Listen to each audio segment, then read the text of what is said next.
Did you notice the dewdrop on the leaf last night? Probably not. And maybe it's because you weren't even outside. But here's the thing, even if you had been, you probably still wouldn't have noticed because your brain didn't think it mattered. So here's a faster way to think about this. When's the last time you bought a car? Well, let me just share with you my story. I decided I wanted to get a Prius, and I didn't really know much about them. My daughter had talked about it a little bit, and so I was intrigued. And when I decided to check into them, I had really never saw them on the road very much at all, if at all.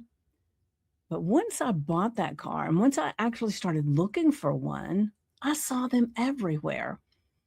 And the first time I went to the grocery store after I bought my car, I went and I parked, and it felt like the entire row of cars were Priuses. Now, they probably weren't. It was probably there were other cars mixed in there, but I didn't see those cars. So,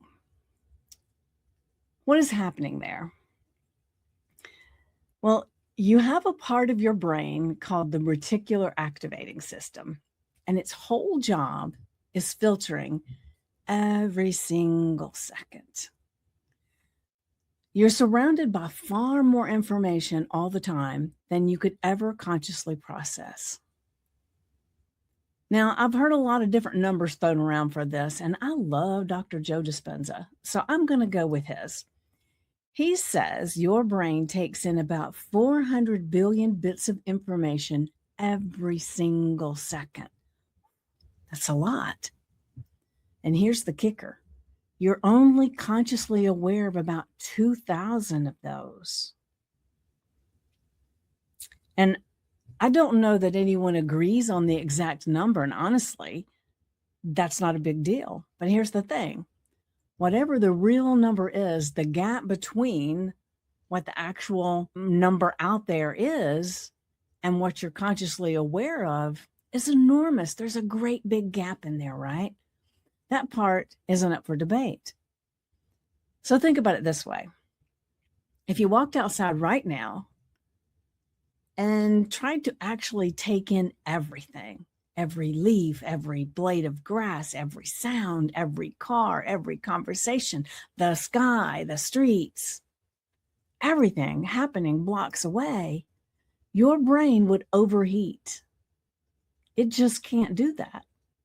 So it doesn't even try. It just shows you a sliver, a little portion of what's there. So the question is,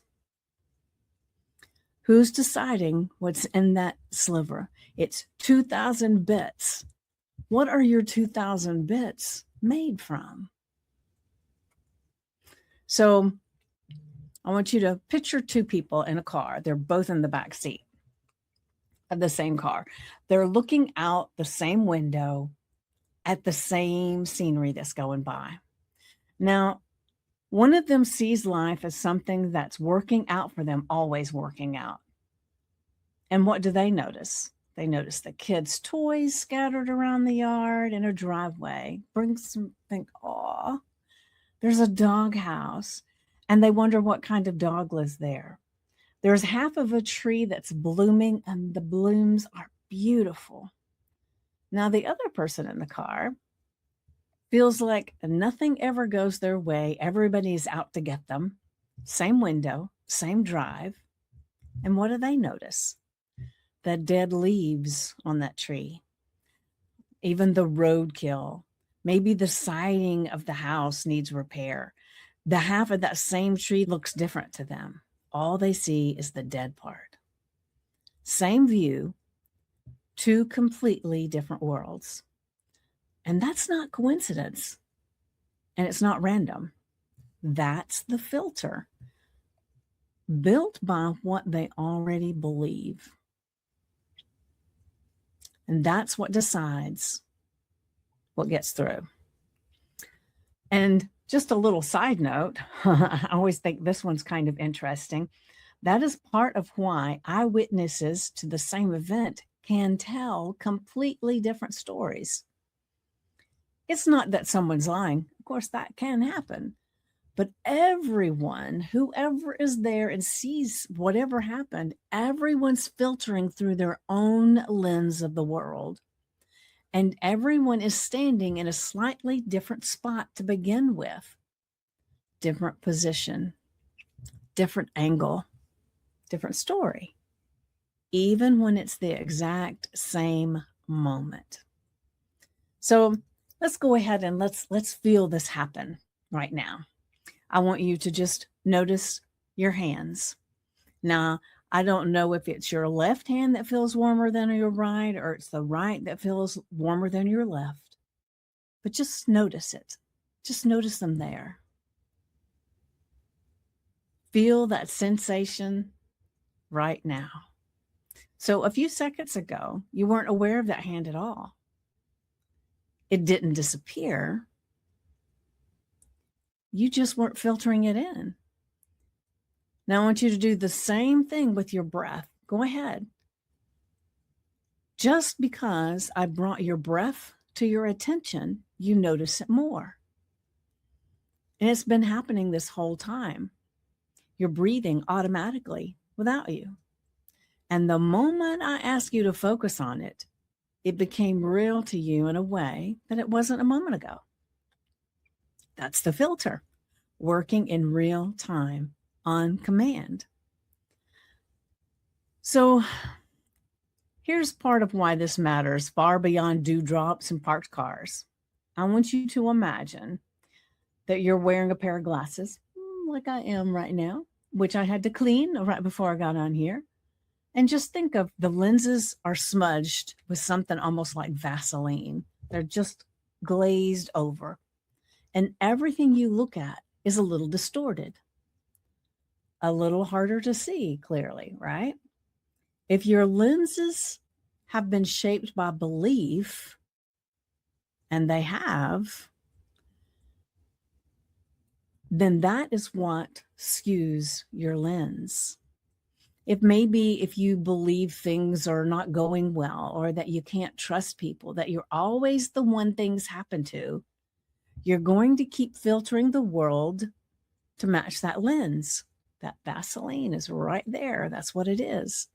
Even good things, even opportunities, even people who genuinely want to help you. They might be right in front of you. And because you have that lens with Vaseline on it, you won't see them clearly, if at all, because the lens is in the way.